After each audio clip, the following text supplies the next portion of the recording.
Vous êtes en pleine sortie photo et vous apercevez un renard. Ni une ni deux, vous prenez votre appareil et vous arrivez à déclencher une dizaine de photos en rafale. Le renard part et vous avez réussi à immortaliser cette superbe rencontre. Malheureusement, vous regardez les clichés que vous venez de faire et aucune photo n'est nette. Aucune des 10. Une des raisons qui peuvent expliquer cela, c'est peut-être le flou de bouger. Qu'est-ce que c'est? Comment l'éviter? Quelle est la conséquence de ce flou de bouger sur vos photos? On voit ça juste après le jingle.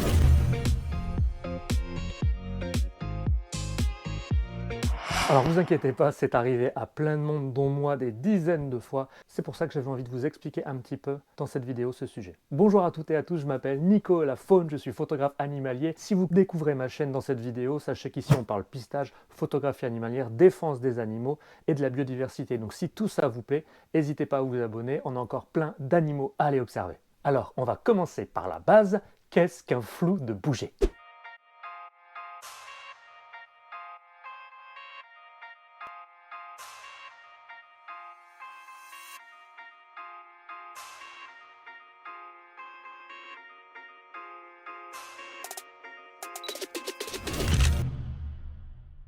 Alors pour l'expliquer, on va tout simplement faire un cas concret. Lorsque vous faites des photos à main levée, donc en gros comme ça. Alors le flou de bouger, c'est très simple. C'est l'appareil photo, le boîtier, qui va prendre l'ensemble des micro-mouvements que vous allez faire lorsque vous déclenchez et que vous prenez votre photo. Eh bien oui, on a beau être quasiment sûr de ne pas avoir bougé, lui, il est beaucoup plus sensible que vos mains. Ce qui fait que tous les tout petits mouvements, les micro-mouvements que vous allez faire, il va les capter. Je vais vous donner un exemple. Ici, on est dans mon bureau, je peux apercevoir mon jardin d'ici. Je vais filmer en direct un bout de mon jardin et vous allez voir ce que c'est. Alors peu importe le boîtier, peu importe la focale, hein. Là j'ai un 90 mm 2.8 avec mon Z6, mais vous allez voir que c'est assez représentatif. Let's go.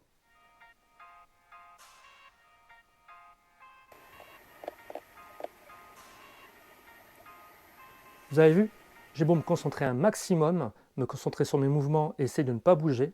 Vous avez vu la conséquence sur la vidéo? On voit quand même qu'il y a des saccades et des mouvements. C'est ça, le flou de bouger. Et là, on l'a fait en vidéo, hein, mais imaginez sur une photo, les conséquences peuvent être bien plus dramatiques. Alors du coup, comment faire? Eh bien, vous allez voir qu'en travaillant ses gestes, sa posture et avec quelques indices, on peut contrer très facilement le flou de bouger. On passe sur la première astuce.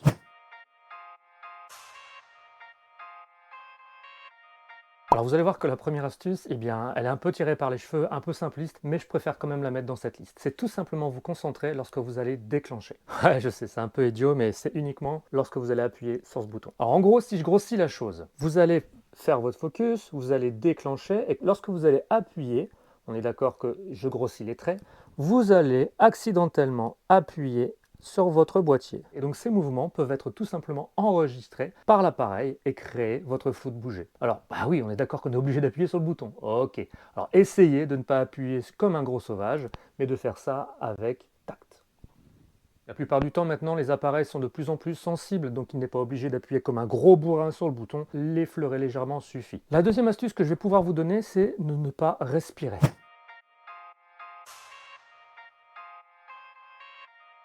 Vous allez me dire quoi? Ouais, vous allez tout simplement retenir votre respiration. Si vous avez déjà fait un petit peu de tir à l'arc, de tir à la carabine ou quoi que ce soit, on vous conseille généralement de prendre une bonne respiration, de la bloquer pour ensuite tirer. Et bien là, ça va être le même principe, parce que votre thorax va pouvoir aisément créer des micro-mouvements. Voilà, on va concrètement exagérer la respiration, hein.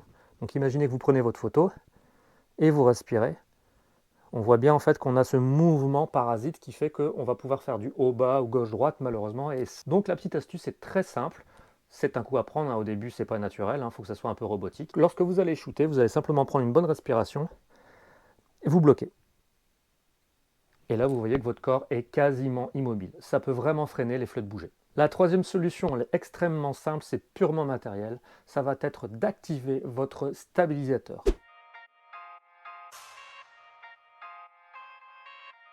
Donc si vous êtes en main levée, toute stabilisation sera de mise. Si vous avez un boîtier stabilisé, tant mieux. Si votre objectif l'est également, activez-le. Donc c'est tout simple, vous ne prenez même pas la tête, vous le faites. Et la plupart du temps, les objectifs modernes ont un réel impact sur ça. Donc activez-le, on va faire travailler la technologie pour nous. Et si vous avez un matos un petit peu ancien, bien activez tout ce que vous pouvez activer lorsqu'il y a une stabilisation. Mais vous allez voir que même si vous n'avez pas de stabilisateur ni dans votre boîtier, ni dans votre objectif, on a encore moyen de détourner ce petit souci. Vous allez voir ça juste après avec moi. Donc les stabilisations sur les objectifs se situent généralement sur des petits boutons qui sont juste là sur le côté. Je ne vais pas rentrer dans le détail, vous pouvez en avoir plusieurs, les horizontaux, les verticaux, les deux en même temps, chacun son matériel, faites comme vous pouvez. Alors on va prendre 30 secondes tout simplement pour apprendre les abréviations des objectifs, ça nous évitera de faire des recherches Google à tire-larigot. On va simplement essayer d'apprendre ensemble en fonction des marques les abréviations pour voir si votre objectif est stabilisé ou pas. Alors, chez Tamron, ça va s'appeler VC pour Vibration Compensation. Sur Sigma, ça sera OS pour Optical Stabilizer.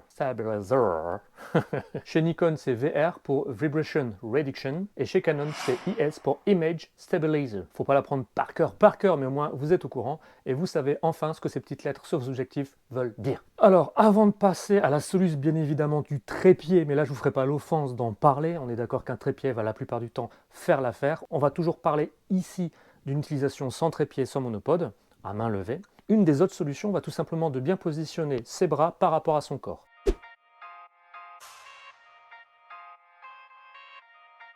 Quand vous allez prendre votre appareil photo, déjà vous allez positionner votre main en dessous de l'objectif. Je suis désolé de le rappeler, il y a peut-être des débutants qui nous regardent et vous ne le saviez pas. Lorsque vous voyez des photographes professionnels faire leur mise au point et positionner leurs mains ici pour pouvoir ajuster le focus avec la bague, c'est parce qu'ils ont un trépied en dessous, alors que l'appareil est fortement et bien calé. Sinon, jamais tenir votre objectif comme ça. Toujours la main bien positionnée en dessous de l'objectif, c'est vraiment primordial. Au niveau de la position de vos bras, je vais vous demander de le ramener le plus proche du corps. Au plus vous allez avoir un objectif en grande focale, donc 70, 200, 300, les 150, 600, etc., etc. Au plus ça va être lourd, et puis au plus les mouvements vont être conséquents. Donc vous allez essayer de ressembler à une petite boule, à un roc, et vous allez ramener vos bras sur vous, ok? Absolument pas à faire ça comme mamie lors des mariages, vous voyez ce que je veux dire? J'ai rien contre les mamies, hein. Mais vous voyez en fait avec la langue qui pend, l'œil qui part de travers, et puis l'objectif qui va dans tous les sens, on est d'accord. Donc on va essayer de se rapprocher un maximum de soi, les bras bien collés au niveau du corps, pour éviter justement d'avoir des faiblesses physiques. Tout simplement, on n'est pas tous des montagnes de muscles et ça ne sert à rien en photographie. Voilà, donc on se rapproche bien comme ça, on respire pas et on prend la photo. On va pouvoir également se mettre accroupi. Le danger de ça, c'est que si vous n'êtes pas très souple, vous allez peut-être créer des micro-mouvements et faire pire que mieux. Si jamais votre talon n'est pas bien sur le sol, si jamais vous commencez à être pas très costaud sur vos jambes, vous pouvez créer des micro-mouvements. Donc si vous le faites accroupi, je vous conseille plutôt de vous mettre sur les genoux, les fesses sur les talons et là vous serez beaucoup plus stabilisé.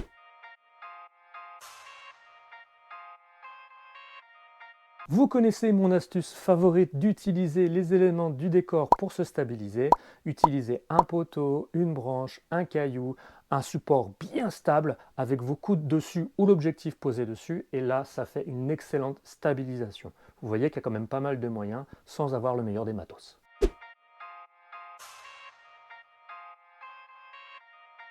La dernière astuce, je vais vous la donner, même si en la pratiquant, je l'utilise de moins en moins, c'est quand même assez aléatoire, mais on va se la redire quand même.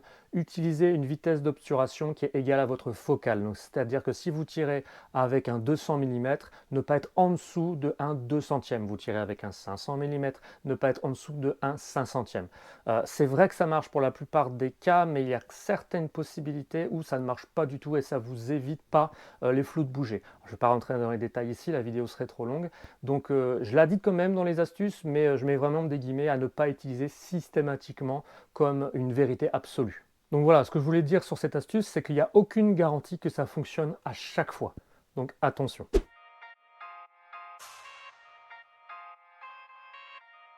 Et donc enfin, pour terminer, quelques astuces comme ça, très rapides, sans forcément tomber dans les explications. Bien évidemment, utiliser un trépied et bien stabiliser ce trépied, ou utiliser un monopode. On peut également se rapprocher du sujet quand c'est possible. Je peux également ouvrir mon diaphragme, donc ça c'est en mode A, avoir un chiffre plus petit. Si comme ça je suis en mode automatique, je ferai entrer plus de lumière et ma vitesse d'obturation pourra augmenter. Mon temps d'exposition diminuera car ma vitesse d'obturation sera plus rapide.